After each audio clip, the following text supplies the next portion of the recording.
जय श्री कृष्ण, जय श्री कृष्ण, जय श्री कृष्ण। जय राधा रानी की जय, जय सिया रामचंद्र की जय, जय वैष्णो माता की जय, जय खाटू श्याम की जय। आज আমি শ্রীমদ্ ভগবদ গীতা সপ্তম অধ্যায় বিজ্ঞান যোগ শ্লোক 25 পাঠ করছি। না অহম প্রকাশ सर्वस्य योगमायाः समावृतः मूढः अयं न अभिजानति हि लोकः माम अजम अव्ययम। অনুবাদ। এখানে শ্রীকৃষ্ণ আমাদের প্রাণের ঠাকুর শ্রীকৃষ্ণ বলছেন কি, হে অর্জুন, আমি মূঢ় ও বুদ্ধিহীন ব্যক্তিদের কাছে কখনো ধরা দিই না, প্রকাশিত হই না। তাদের কাছে আমি অবয়ব অন্তরঙ্গ ব্যক্তি, শক্তির যোগমায়া দ্বারা আবদ্ধ। তাই তারা আমার অজ ও অবয়ব স্বরূপকে জানতে পারে না। তাৎপর্য হচ্ছে এখানে এটা, শ্রীকৃষ্ণ বলছেন অর্জুন,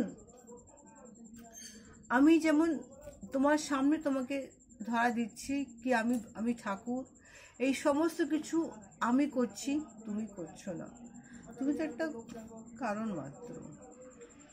সেরকম ধরা আমি সবার কাছে দিই না অর্জুন, আমি তোমার কাছে দিয়েছি। কেন দিয়েছি?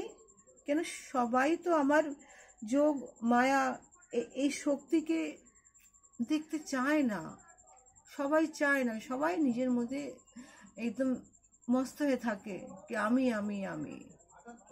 তারা ভুলে যায় কি অসংখ্য জন্ম আগেও হয়েছে, এরপরও জন্ম হবে, জন্ম হতে থাকবে।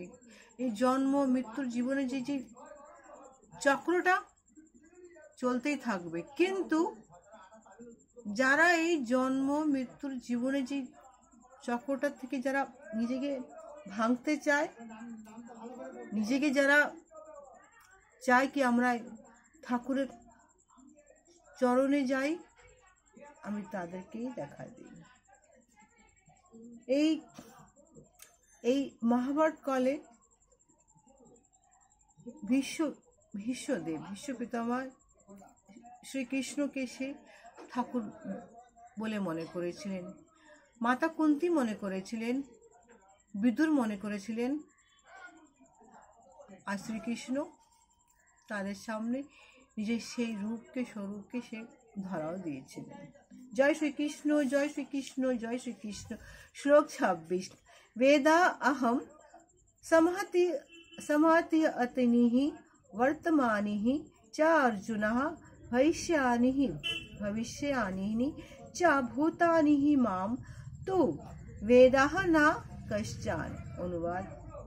এখানে ঠাকুর আবার বলছেন, হে অর্জুন, পরমেশ্বর ভগবানের স্বরূপ আমি অতীত, বর্তমান ও ভবিষ্যৎ সম্বন্ধে সম্পূর্ণরূপে অবগত।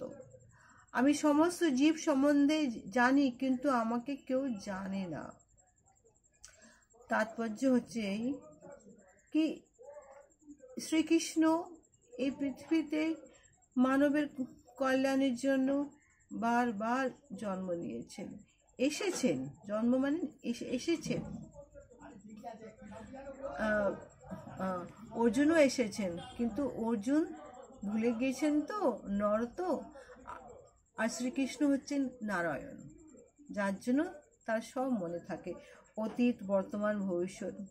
এখানে ঠাকুর আরো বলছেন কি বহু বছর আগে, মানে কোটি কোটি সময় আগে আমি সূর্যদেবকে এই গীতার উপদেশ দিয়েছিলাম অর্জুন, আজকে আমি তোমাকে দিচ্ছি। তার মানে এটা কি গীতার উপদেশ ঠাকুর বহুবার দিয়েছেন, গীতার উপদেশ দেওয়ার জন্য উনি বহুবার এসছেন